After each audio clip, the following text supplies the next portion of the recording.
बिहार से लेके दिल्ली तक अगर किसी ने हेडलाइन बनाई हुई है तो आशीष वो है नीतीश कुमार, बिहार के मुख्यमंत्री। और हम जानते हैं कि कल जो है राष्ट्रीय कार्यकारिणी परिषद की बैठक है दिल्ली में, बहुत अहम बैठक है। स्वागत आपका सबसे पहले, बिहार तक कवर करते हैं और आपको बिहार की पॉलिटिक्स से लेकर केंद्र की क्या कुछ राजनीति जो है नीतीश कुमार इस वक्त कर रहे हैं उस सबकी जानकारी जो है आशीष आपको देंगे। एक एक सवाल पर हम बात करेंगे। कल जेडीयू की राष्ट्रीय परिषद और कार्यकारिणी की बैठक है और कहा जा रहा है कि क्या लल्लन सिंह इस्तीफा दे देंगे और क्या नीतीश कुमार पार्टी की बागडोर जो है वो संभाल लेंगे। तो एक एक करके ये सवाल देख लीजिए।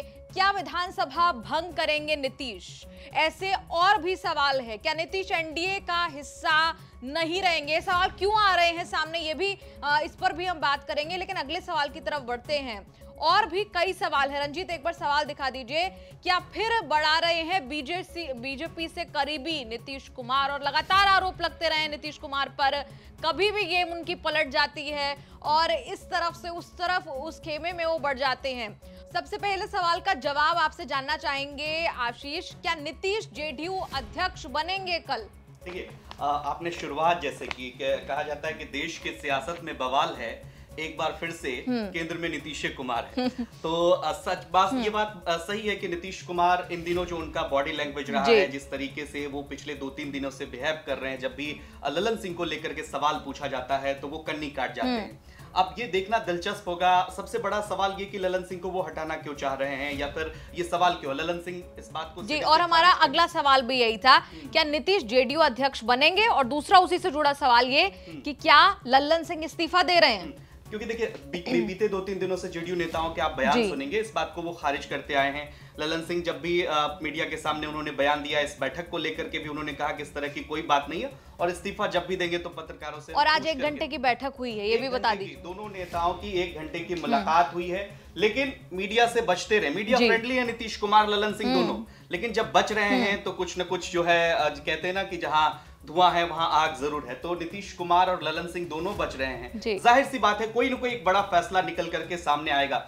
आपका सवाल यह है कि क्या नीतीश कुमार जेडीयू के राष्ट्रीय अध्यक्ष बन सकते हैं? अगर बदलाव होता है तो इस बात की 100% संभावना है कि नीतीश कुमार जेडीयू के अगले राष्ट्रीय अध्यक्ष बन सकते हैं। इसके पीछे की कई पॉलिटिक्स भी है कि क्या लल्लन सिंह जो है वो कास्ट इक्वेशन में फिट नहीं बैठते। जैसे पूरे देश में एक बिहार में जातीय गणना हुई और उसका मैसेज गया, इवन कांग्रेस पार्टी ने राष्ट्रीय फलक पर इस मुद्दे को उठाया। तो उस जातीय गणना में भी जो जिस कास्ट से लल्लन सिंह आते हैं उस कास्ट पॉलिटिक्स में भी फिट नहीं बैठते हैं। दूसरी बात दर्शकों को जानना ये जरूरी है कि जेडीयू के अंदर का जो इंटरनल पॉलिटिक्स है उसमें कुछ नेताओं से लल्लन सिंह की खटपट की खबरें हमने लगातार कवर की, अपने देखा भी दर्शकों ने। तो पार्टी के अंदर कोई मतभेद ना हो, ये भी एक बड़ी वजह हो सकती है कि नीतीश कुमार जो है पार्टी की कमान खुद अपने जिम्मे ले सकते हैं और लल्लन सिंह को मुक्त किया जा सकता है। दूसरी बात ये भी है कि चुनाव में जाना है, 2024 का लोकसभा चुनाव, इस इंडिया गठबंधन की जो एक तरह से आप कहिए बीजारोपण सूत्र जो है वो नीतीश कुमार ने पिरोया। पटना में 14 दलों की बैठक बुलाई। अब ऐसे में लल्लन सिंह की हो सकता है वो जिम्मेदारी भी बढ़ा दे। बहुत करीबी नीतीश कुमार से लल्लन सिंह की रही, हालांकि पार्टी भी लेकिन क्या खटास है? सवाल उसी वक्त पर आ गया है, क्या खटास है नीतीश कुमार और लल्लन सिंह के बीच और क्या यही इस्तीफे की वजह बन रही है? देखिए, नीतीश कुमार के साथ जो करीबी मंत्री हैं बिहार सरकार में, उनकी लल्लन सिंह से अदावत है, ये जग जाहिर बात है जी। और पार्टी में अगर सब कुछ ठीक नहीं चलेगा, चूंकि आपको जाना नीतीश कुमार को दोनों दलों से खतरा है, ये बात समझना पड़ेगा दर्शकों को। भारतीय जनता पार्टी से भी उतना ही खतरा है जितना आरजेडी से।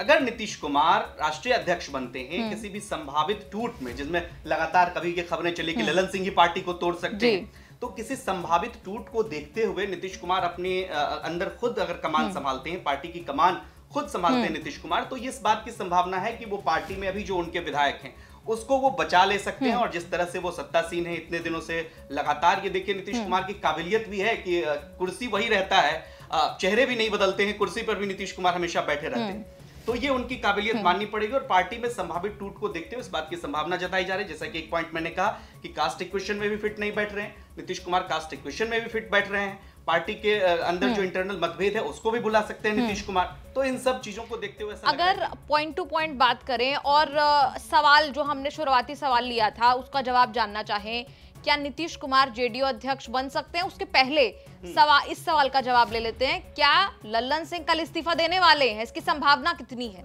इसकी संभावना देखिए, लगातार हमने वरिष्ठ पत्रकारों से बातचीत की और लाइव सेशन के दौरान भी हमने कई सारे पत्रकारों से भी पूछे, तो उनका कहना है कि ये बात तय है, 90% तक ये बात आप मान के चलिए कि लल्लन सिंह का इस्तीफा होने जा रहा है जी। क्योंकि विजय चौधरी जो बिहार सरकार में मंत्री हैं, वो भी इस बात को कहते हैं ऐसी कोई बात नहीं है, हमें सूचना नहीं मिली है। अगर आपको सूचना नहीं है, कोई इस तरह की बात है, तो आप सीधा सीधा कह दीजिए कि अध्यक्ष बने रहेंगे। पार्टी की जो ये बैठक है, ये तो रूटीन बैठक है, हर साल हर पार्टी में होती रहती है। खुल करके ये बात कह देना चाहिए था कि अध्यक्ष बने रहेंगे, लेकिन कहीं ना कहीं अंदर खानी ये बात चल रही है नेतृत्व परिवर्तन की बात। और अगर नेतृत्व परिवर्तन होगा तो इस बात की संभावना है कि नीतीश कुमार पार्टी की कमान संभाल लेंगे और लल्लन सिंह का इस्तीफा हो सकता है। वो खुद पेशकश कर रहे हैं। और एक दिलचस्प बात यह है, लोकसभा चुनाव में जाने से पहले सूत्र बताते हैं कि लल्लन सिंह ने खुद इसकी पेशकश की है कि हम भाई पार्टी के अध्यक्ष पद छोड़ने के लिए तैयार। जी जी, तो 2 सवालों के जवाब हमें यहाँ पर मिल गए। क्या विधानसभा भंग करेंगे नीतीश कुमार, और करेंगे तो क्यों करेंगे, ये जरा आम दर्शकों की समझ के लिए आप बताइए। देखिए, इसके पीछे 2-3 कारण हैं। जैसे कि मैंने पहले कहा कि नीतीश कुमार हमेशा से अपने जो साथ में दल होता है उनके साथ, चाहे आरजेडी हो, बीजेपी हो, उसको सशंकित रखना चाहते हैं। मतलब सत्ता में साथ भी हैं और मतलब ना तो तेजस्वी यादव को पता होता है कि कब ये छोड़ के चले जाएंगे, पता नहीं। कई बार नीतीश कुमार की अंतरात्मा की आवाज अब तक 5 बार तो जाग ही चुकी है। तो उनकी जब अंतरात्मा की आवाज जागती है तो वो कहते हैं पटना में एक डाक बंगला चौराहा है और नीतीश कुमार का जो आवास है वो एक अने मार्ग है। तो लोग कहते हैं कि नीतीश कुमार का आवास एक अने मार्ग नहीं होकर डाक बंगला चौराहा है, जहां हर रास्ता उनके लिए खुला होता है। तो नीतीश कुमार के लिए जो ये बात कही जाती है, एक तरह से आप इसको ऐसे समझिए कि अगर नीतीश कुमार पार्टी के अध्यक्ष बनते हैं और लल्लन सिंह अगर इस्तीफा देते हैं तो टूट से वो पार्टी को बचा सकते हैं। कहा यह जा रहा है कि नीतीश कुमार को इस बात का डर है कि उनके विधायक आरजेडी में ना चले जाएं, उनके विधायक भारतीय जनता पार्टी में ना चले जाएं। तो जो आपका सवाल था कि विधानसभा भंग हो सकता है क्या, तो विधानसभा, क्योंकि नीतीश कुमार इसके पक्षधर रहे हैं, एक देश एक चुनाव के पक्षधर रहे हैं, तो इस बात की पूरी संभावना है अगर आरजेडी उन पर कोई प्रेशर पॉलिटिक्स करता है कि भाई अब तेजस्वी यादव को सत्ता सौंप दीजिए आप, जो कि लंबे समय से आरजेडी के नेता इस बात की मांग उठाते रहे हैं, तो इस बात की पूरी संभावना है कि नीतीश कुमार विधानसभा भंग करके चुनाव में चले जाएं। और आम चुनाव के साथ वो लोकसभा चुनाव के साथ ही वो विधानसभा चुनाव भी करवा सकते हैं। ये बात इसलिए भी महत्वपूर्ण है, आरजेडी पर वो प्रेशर पॉलिटिक्स करना चाहते हैं कि भाई देखिए इस तरह की संभावना बन सकती है। क्योंकि कहा यह गया था जब ये महागठबंधन में कि तेजस्वी यादव किसी टेंडर पे कभी ना कभी मुख्यमंत्री बन सकते हैं। अब अगर नीतीश कुमार ने ऐलान किया कि भाई 2025 का जो चुनाव होगा वो तेजस्वी यादव के नेतृत्व में होगा, तो इसके लिए देखिए अगर 2025 में तेजस्वी यादव को मुख्यमंत्री बनना पड़ेगा तो उनके लिए उनको जनादेश लेकर के आना पड़ेगा। अभी उनके पास इतनी संख्या बल है, जेडीयू और आरजेडी मिलाकर के सरकार बन सकती है। अगर 25 में खुदा न खास्ते बहुमत नहीं आया तो तेजस्वी यादव फिर चूक जाएंगे। तो ये एक संभावना नीतीश कुमार हमेशा तलाश के रखते हैं। और 2024 में अगर एक साथ चुनाव होता है, पार्टी फायदे में रही, नीतीश कुमार फिर से अगर किंग मेकर बनने की भूमिका में होंगे तो लंबे समय तक वो फिर से मुख्यमंत्री का दावा ठोक सकते हैं। जी, अगला सवाल आ गया है, क्या नीतीश इंडिया का हिस्सा नहीं रहेंगे? अब देश की थोड़ी बात कर लेते हैं। बिहार से निकलकर अब हम बड़ी पिक्चर के बारे में बात कर रहे हैं। लल्लन सिंह के साथ खटास है कि नहीं, विधानसभा भंग होगी कि नहीं, इन सभी सवालों के जवाब हमने लिए। कल राष्ट्रीय कार्यकारिणी की बैठक है और उसे इस परिप्रेक्ष्य में देखा जा रहा है कि जो बड़े फैसले हैं ये बड़ी पिक्चर के लिए लिए गए हैं। 2024 का चुनाव है, इंडिया गठबंधन में हमने कई बार देखा, चौथी बैठक हुई, हम साथ में कवर करने गए थे, कहा गया कि नीतीश कुमार नाराज होकर चले गए। उस परिप्रेक्ष्य में 2024 के परिप्रेक्ष्य में कैसे आप देख रहे हैं इस डेवलपमेंट? अगर सिलसिलेवार तरीके से नीतीश कुमार के बॉडी लैंग्वेज, उनके बयान को देखें तो इस बात की संभावना कम नजर आती है। उनके पॉलिटिकल सियासत के अंतिम पड़ाव में है नीतीश कुमार, इस बात को समझना पड़ेगा। और इसका सूत्रधार नीतीश कुमार जब हैं तो अगर वो छोड़ते हैं, जैसे बहुत सारे लोग कहते हैं, राजनीतिक विश्लेषक कहते हैं कि कोऑर्डिनेशन में उनको नहीं जगह मिला, उनको संयोजक नहीं बनाया गया।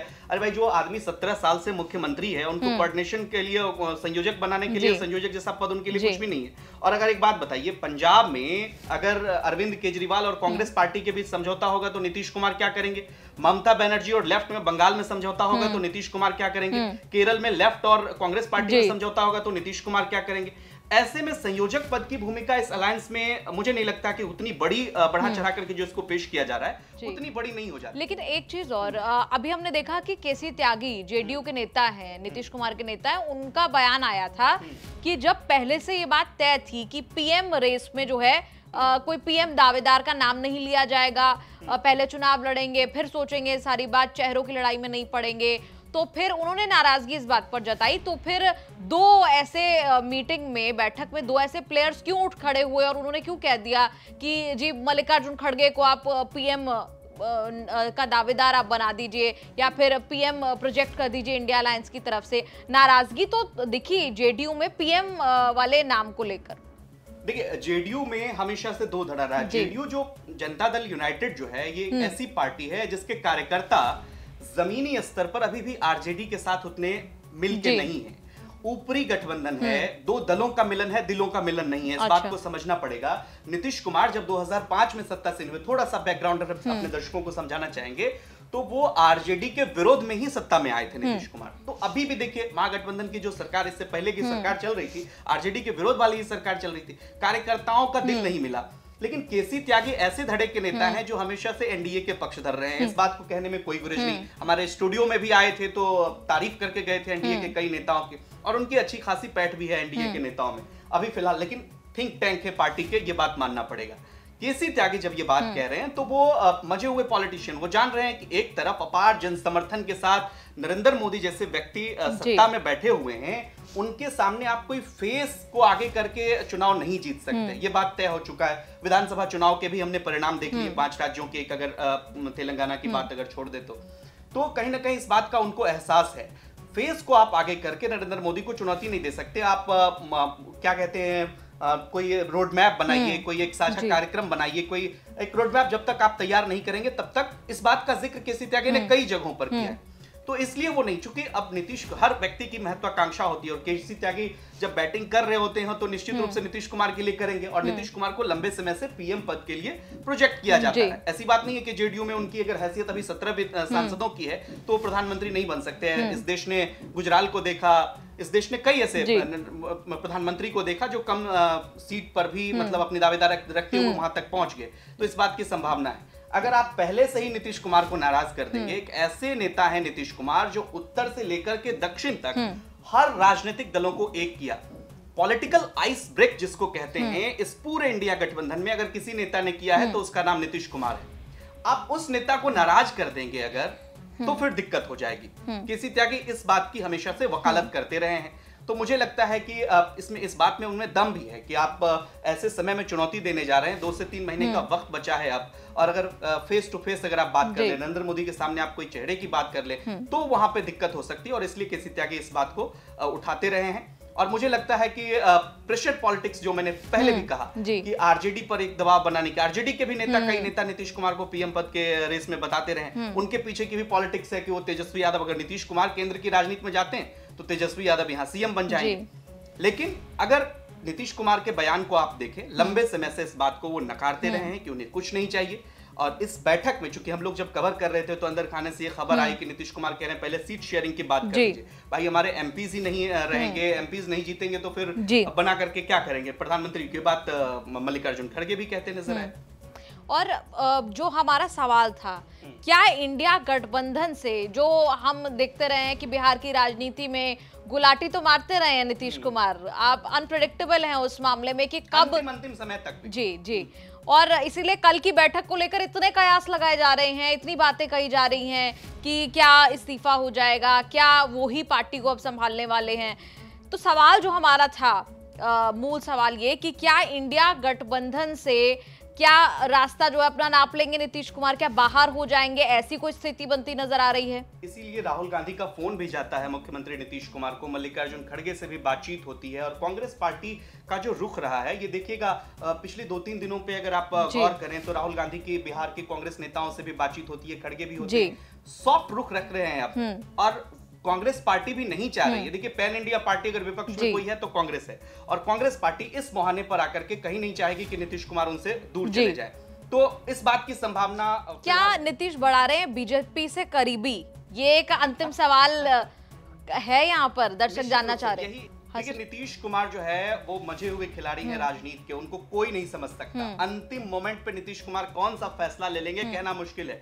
भारतीय जनता पार्टी के नेताओं की, अपने सरकार की, नीतीश कुमार जब ये महागठबंधन की सरकार में आ रहे थे तो 2 दिन पहले तक उन्होंने तारीफ की थी। भारतीय जनता पार्टी के नेता लगातार तारीफ करते रहे। इवन प्रधानमंत्री जब बिहार जाते हैं तो वो सबसे बड़ा समाजवादी नेता नीतीश कुमार को कहते हैं और उन्हें इस बात का पता नहीं चलता है। ये देखिए नीतीश कुमार की राजनीतिक कुशलता ही है कि ऑपरेशन लोटस जो है दूसरे राज्यों में सफल हो जाता है, बिहार में ऐसा कुछ नहीं होता है। अंतिम मोमेंट पर नीतीश कुमार क्या कर देंगे ये नीतीश कुमार ही जानते हैं, दूसरा कोई नहीं जानता। तमाम राजनीतिक पंडितों के कयास को नीतीश कुमार ने हमेशा से विराम लगाया है। कब क्या कर लेंगे, क्योंकि कल बैठक होनी है और नीतीश कुमार जब एयरपोर्ट पे पहुंचे, ये एक्सक्लूसिव जानकारी हम अपने दर्शकों को भी दे दें। राकेश सिन्हा भारतीय जनता पार्टी के राज्यसभा सांसद उनका वेलकम करते हैं और नीतीश कुमार हाथ जोड़ करके मुस्कुराते हुए आगे बढ़ जाते हैं। तो वो मैसेज हर समय हर क्षण देना चाहते हैं। तेजस्वी यादव के मंत्री को भी हमेशा वो हड़काते रहते हैं कि भाई सिर्फ जो है आप अपना प्रचार मत करिए, सरकार की बात करिए। तो नीतीश कुमार एक ऐसे नेता हैं जो अपने इशारे से, अपने जवाब से अपने सहयोगियों को अनकंफर्टेबल करते रहे और अंत तक कंफ्यूज भी रखते हैं। यही तो उनकी खासियत है। और देखिए ना कि आरजेडी भी उनके साथ उसी तरीके से, उसी शिद्दत के साथ उनके साथ बनी हुई है। भारतीय जनता पार्टी भी उनके साथ उन्हीं शिद्दत से बनती हमेशा दिखती रहती है, क्योंकि कुर्सी है। और 17 वर्षों नीतीश कुमार को आप पलटीबाज कहते हैं, इसका एक दूसरा पहलू ये भी है कि नीतीश कुमार की कुर्सी फिक्स है। पलटने वाले लोग तो आरजेडी के हैं और बीजेपी के हैं, जो बार बार उनके साथ सत्ता में आने के लिए आतुर रहते हैं। अब देखना ये होगा कि उनका अगला कदम 29 तारीख की बैठक बेहद ही महत्वपूर्ण बैठक। अगर इस बैठक में पार्टी में कोई बड़ा फैसला होता है तो ये देखना दिलचस्प होगा कि नीतीश कुमार अगर कमान संभाल रहे हैं, राष्ट्रीय अध्यक्ष पद की कमान संभाल रहे हैं, तो इस बात को भी ध्यान रखना होगा कि केंद्र की राजनीति में उनकी दिलचस्पी अभी कमी नहीं है। केंद्र की सिर्फ वो बिहार तक सीमित नहीं रहना चाहते। केंद्र की राजनीति में नीतीश कुमार की दिलचस्पी हमेशा से रही है और वो बना करके रखना चाहते हैं। कभी कोई ऐसी संभावना बनी, कभी कुछ हुआ तो कुछ भी हो सकता है। अच्छा, ऐसी भी चर्चा थी कि राज्यपाल किसी राज्य के वो बन सकते हैं। ऑफर दिया भारतीय जनता पार्टी के नेताओं ने, ऑफर दिया। भारतीय जनता पार्टी के नेता, लेकिन ऑफिशियल रूप से कोई इस तरह का ऑफर आया क्या? नीतीश कुमार लोकल नेताओं की ये बातचीत थी। कई मतलब नीरज बबलू विधायक हैं, वो कहते नजर आए। हरी सहनी कह रहे थे कि कुर्बानी दे सकते हैं। तो लेकिन मुझे नहीं लगता नीतीश कुमार, जो केंद्र में अटल बिहारी वाजपेयी के समय में मंत्री बने, 17-18 सालों से बिहार की सत्ता में वो काबिज हैं, मुझे नहीं लगता कि राज्यपाल के पद के लिए या कोई केंद्रीय मंत्री के पद के लिए उनके लिए छोटा है ये पद। छोटा कह सकते हैं। नीतीश कुमार के राजनीतिक आभा मंडल को देखते हुए भले उनके पॉलिटिकल क्रेडिबिलिटी पे आप सवाल उठा सकते हैं, लेकिन नीतीश कुमार मजे हुए खिलाड़ी हैं और मुझे नहीं लगता कि इस पद के लिए इतना छोटा समझौता नीतीश कुमार नहीं करेंगे भारतीय जनता पार्टी के साथ। और दूसरा पहलू ये भी है कि अब भारतीय जनता पार्टी भी ये बात समझ चुकी है नीतीश कुमार के वोट प्रतिशत को देखते हुए, सीट को देखते हुए, कि नीतीश कुमार उनके लिए अब लायबिलिटी है और भारतीय जनता पार्टी बिहार में अब एकला चलो की नीति पर है। जी, तो मैं खुश हूं कि सारे सवालों के जवाब दर्शकों के लिए बहुत सिंपल तरीके से आशीष ने समझा दिए। आपकी इस पर क्या राय है? और अगर आपके कोई और सवाल हैं तो वो भी लिख भेजिए। कल राष्ट्रीय कार्यकारिणी की बैठक है दिल्ली में। तमाम अपडेट्स आपको न्यूज तक और बिहार तक पर मिलते रहेंगे। ऐसी बड़ी खबरों के लिए आप बने रहिए न्यूज तक के साथ।